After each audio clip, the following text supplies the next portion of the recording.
ต้นไปเด้อมันยังอีกตัดขาดกันความเป็นผัวเป็นเมียมึงห้ามเอิญกูว่าเมียเป็นเด็ดขาดอีข้าวหมกด่ากูว่าจอยมาแหงพวกกระสิตายย้อนอีแหงจะจอยนี่ล่ะแมนก็มันอยู่ได้อันตัวคนนี่กะซี่กับทุกสูงที่มาสี่ต้องตามเถอะ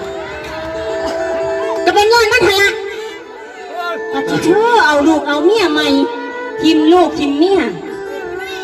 นับแต่มือนี้เป็นต้นไปเด้อมันยังอีกตัดขาดกันความเป็นผัวเป็นเมียมึงห้ามเอิญกูว่าเมียเป็นเด็ดขาดอีข้าวหมกด่ากูว่าจอยมาแหงพวกกระสิตายย้อนอีแหงจะจอยนี่ล่ะแมนก็มันอยู่ได้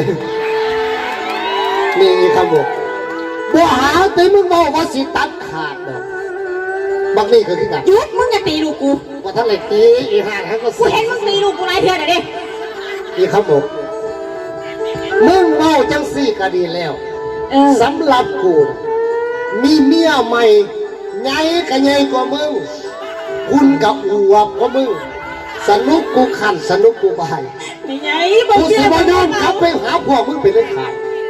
พ่อกับแม่อย่าพี่จะเทียงกันข้าลูกนี้ข้าลูกนี้จากเพื่อนขาบนี้ไม่ใหญ่เบิ่งที่ละไอ้ท่องสาแม่ยังนับแต่มือนี้เป็นต้นไปเด้อไอ้นับโลกขันเจ้าเอิญคอยว่าเมียหรือว่าเจ้ากลับเมื่อหาคอยผู้ใดกลับเมื่อหาภัยก่อนกันผู้นั้นเป็นหมาโอ้ยอีกขับโมกบอมันหลงเจ้าของบอกนะสำหรับกูมาป่านนี่แหละเงินกูก็มีเมียกูก็มี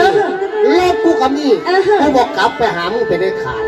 ขันกูกลับไปหามึงไงกูเป็นหมาจะ800ซะเฮ้ยจื้อไว้เนาะอีแม่จื้อซอยข่อยเด้อจื้อซอยไม่รอดไม่น่าพันคอยเชื่อว่าเมื่อข้าเจ้าเมื่อให้เจ้าเป็นหมาจะกล่อยสักจะสิว่าแต่100ซะ800ซะเสียแห้งที่ข้ามูคางไอเสียแห้งที่ข้ามูหนีพอหนีเมมาอยู่น้ำไอเขามึงโง่แต่ข้ามูกับบ่คิดว่าไอสิเป็นคนจังสีบ่คิดบ่ฝันเลยว่าไอสิเป็นคนจังสีคำสัญญาสาบานเนี่ยมันคือสิบ่มีความหมายเด้อนะไอเบิร์ดแล้ว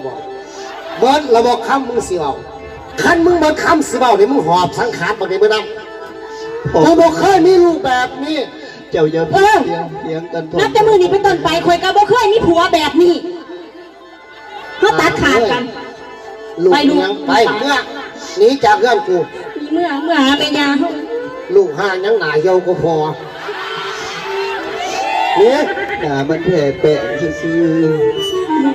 เวลากูสิมีความสุขกับเมียกูขอให้เจ้ามีความสุขกับเมียใหม่ของเจ้าเนี่ยกูสินี้หรือบุนี้กันทีนี้ละทำไมบุนี้กูนี้เองแล้วจะหน่อยไป